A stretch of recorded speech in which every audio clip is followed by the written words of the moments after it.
What's up, everybody? FC here from E-MTB, and I'm here to deliver you some news. February 27th, 2025. It seems eerily quiet, like waiting for the shoe to drop. Like, what's going on? What's the big news? Who's gonna go out of business? Who's doing well, right? So I have 5 pieces of news for you guys today, and the last one I'm gonna leave for the last one is a Pinkbike, a publication I definitely read and respect. Did this very important company, DJI, Avinox, and their Amflow bike, they did them dirty. And I'll tell you why. All right, my first piece of big news is Ibis released their Oso. Oso is their e-bike, full suspension, big travel e-bike 1.1, they call it. They just released it a couple weeks ago and has some big news. So they did some key changes and has some big news, which is the price. The price is now $6,000. Used to be $11,000, now $6,000. Crazy, huh? So I reviewed this bike about 3 years ago, and I said a lot of things about it. Most of what I said, I still agree with. And I said, man, this bike is great, full travel.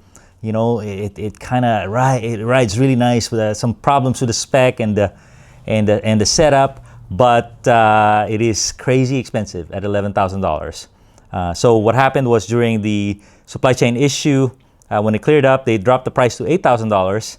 And then they did some more fixes, and now they just changed the color and a couple fixes, and now it's $59.99. $59.99 is incredible. I know 5 guys who that I ride with who ride this bike, and they're quite happy with this bike. Okay, so what did they change? The big news definitely is the price. They didn't change that much. So what they changed is the wire loom, the wire mesh. It's all cleaned up. You know, the controller in the handlebar. That is now distinctly Bosch, which is on the top tube. Punch a hole in the top tube and that little wireless controller on the left. So much better, for sure. Nicer colors, more muted, more understated. And the rear end used to be pretty flexy. If you're a heavy guy, big rotor, corner hard, you could torque that thing and cause some problems. You know, it'll dance on you, some misshifts and whatnot. So that has been stiffened up. So those are the 2 major changes, and really there's not a lot else, you know, that has changed here. So $59.99, is it going to sell? Yes, and it's a statement to the rest of the industry that, hey, this is the new pricing model. It's a kind of a need economy versus a want economy. No one really has 10 grand and 15 grand, or very few people have that for their wants.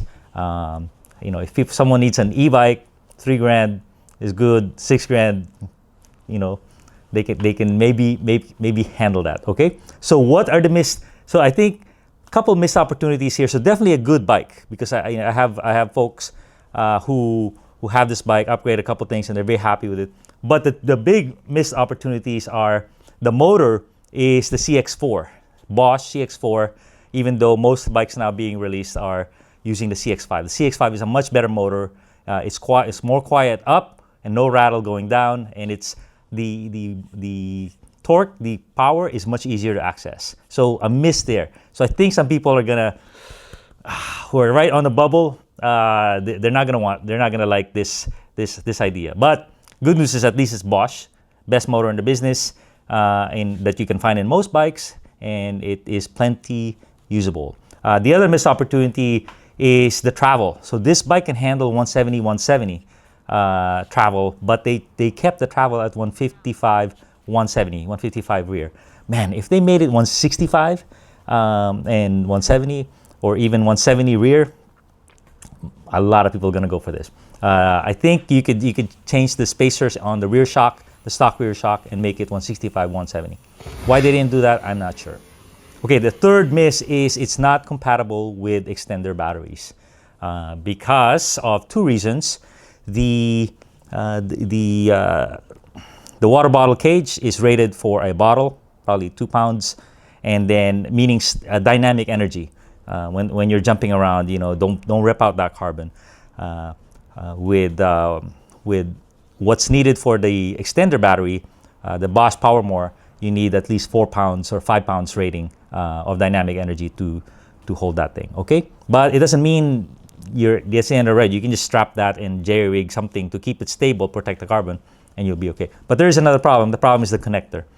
with the current connector, it hits something. It doesn't quite clear where it needs to be. Probably the wire or the angle of it. So we'll see. All right, so that is the Ibis Oso, definitely making waves because it is a statement. It is a good company, you know, a decent bike, and it is $59.99. All right, next piece of news is a Belgian company is taking over Nukeproof. Nukeproof is that consumer direct company from the UK, and Belgian company is taking over it. So good news for you guys, good news for the industry. I just hope they have enough capitalization to get this brand going and supporting all the users. So if you own a Nukeproof bike, this is what you want. You want someone to take it over and continue the support, and that way you have some upgrade path or resale value on your current bike.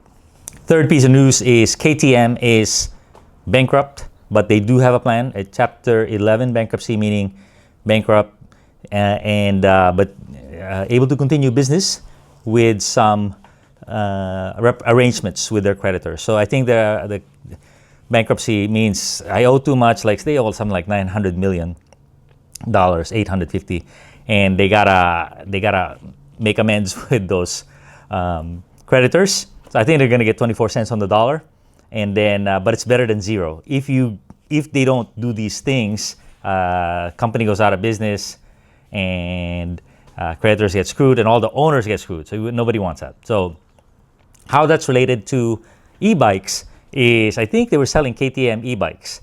So that is affected for sure. But also they own Husqvarna and e-bikes and Gas e-bikes. And so the state of those companies is in flux. And I hear they are exiting the UK market, you know, some of the European markets. So they're definitely consolidating. You know, during this bankruptcy, it's clean up the balance sheets and whatnot. So that's the KTM, Husqvarna, Gas news. All right. The other piece of news is REI continues its downward spiral with a bit of good news. And what they did is they sold 4 of their distribution centers for $230 million. And that gives them cash. But how do they operate? They continue to operate by leasing back those distribution centers. So now they don't own them, but they got to pay someone to use them. All right. All right. The fifth piece of news is more of the rumor mill. Everyone keeps asking me or telling me what the new Specialized Levo is going to be like, and the new Santa Cruz Bullet. Okay. So those are not the bikes behind the camera, or are they? So I'm here to. So these 2 bikes are very important. You know, the best of Specialized and the best of Santa Cruz, and they're long in the tooth. So people are expecting it to come in 2025, maybe before Sea Otter, maybe after Sea Otter. But I'm here to ask you, what do you want to see from Specialized and Santa Cruz in these new bikes? You know, do you have money to spend this year on one of these 2 leading edge bikes? And what's going to get you to buy, to pull the trigger? What price point would you like to see? And what features, battery and motor, etc. All right, so yeah, answer that in the comments. So it'll be an interesting discussion. Okay, and the last piece of news is, like I said, Pinkbike did a very comprehensive test on e-bike motors. Different bikes, but they normalized the tires, 5 different motors, and they compared them in terms of power, usability, noise, range, and maybe the app. So pretty darn big job. I mean, I want to do it, but it's like, man, it's gonna take like 2 weeks, and people were just gonna be all over this shootout and be upset at it. But I have to tell you something that they did is the DJI Avinox came out very poor on most of the tests, and it's like as E-MTB review, I want to give you some insight onto what's going on, especially one of the tests. So the DJI Avinox bike motor is so powerful. It's so powerful. It's like comparing a full-powered e-bike to a mid-powered e-bike. You know, so when you compare noise levels and you compare usability on slippery terrain and range, you have to be very careful. You have to be very careful because this thing is so much more powerful than the competition. Okay, so you can't say, oh, it's much noisier, but it's putting out like 3 times the power. Anyway, so that's the flaw on most of their testing. You know, when they say, oh, it's not great for technical terrain, they used only full turbo on all the tests. So you can't do that. You can't do 100 Newton meters on slippery, rocky, rooty terrain. It's not going to do well, right? But the one I want to point out is the range. The range, the DJI Avinox came out in last place. And they documented something called a watt-hour battery used per meter climbed. Watt-hour per meter. They gave it a rating, and DJI came out last place. And this one I really have to call out because this is a problem with the biggest weakness of DJI, which is the range. And it's not really a problem because it is so powerful. It has an 800 watt-hour battery, and it has a 105 and 120 Newton meter motor on boost mode. Okay, so what happens in their test is they did a 500 meter climb, 45-minute loop, and tested all these motors. And the rider tried to exert the same amount of effort. So right there, that's a problem. What you exert and what you think you're doing and what you're actually doing are 2 different things. You know, it's impossible to measure to make that normal. But the way I do it is I put power meter pedals. I just move these expensive Garmin pedals and measure the power, make sure my output is exactly the same. So they didn't do that, which is understandable because no one does that. It's very hard to do.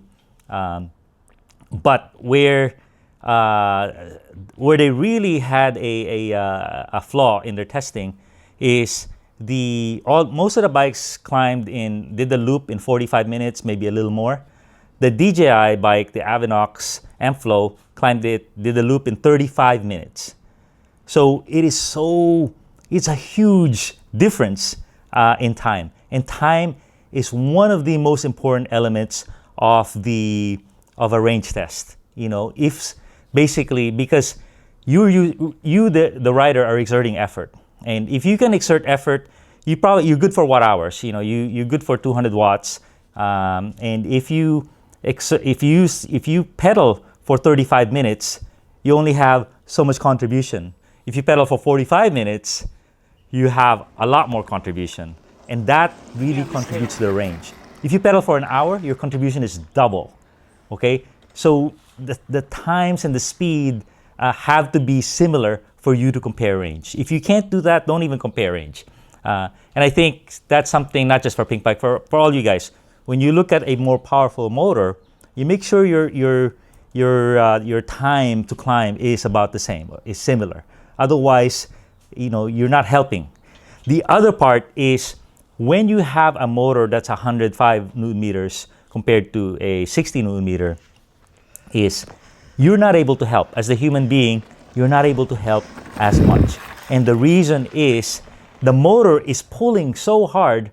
You're only good for like 30 Newton meters or 20. The motor is pulling so hard that you can't help. Unless you have a very steep hill, you could be hyperventilating and you're not really helping. Or you're helping much less. So that's the thing. You have to put in a lower power mode, or you have to find a very steep hill to be fair. Otherwise, what you think you're helping, you're not helping. And how do I know this? Because I have power meter pedals. You know, when I'm using a powerful bike, I have to work a lot more than my perception because the motor is pulling so hard and the hill is not so steep. I hit the speed limit, you know, pretty quickly. Anyway, so that is the DJI Avinox news on the kind of the range, not just for publications but for you guys. I'm gonna come up with a review on the Avinox and the Amflow, and it's gonna come up in a couple weeks because we've been descending with it. So far, it has been flawless. It has been absolutely flawless. The motor, the bike, it rides like a 4-year-old horse-link bike. But there's a lot more bikes coming down the pike. You know, there's like the Forbidden has 2 bikes coming, but they'll have the 600 watt-hour battery. And then there's Uno from Spain. They have a bike coming. They're the ones who are public about it. And then every company around me that I've talked to, they have the motor. So they're doing their R&D. They're probably milling their frame already. But it's I'm not sure you could get a bike out in 2025 if you're a big company and you just started working on it 3 months ago. But they are working on it. Different bikes for this DJI Avinox motor. Thanks a ton, everybody.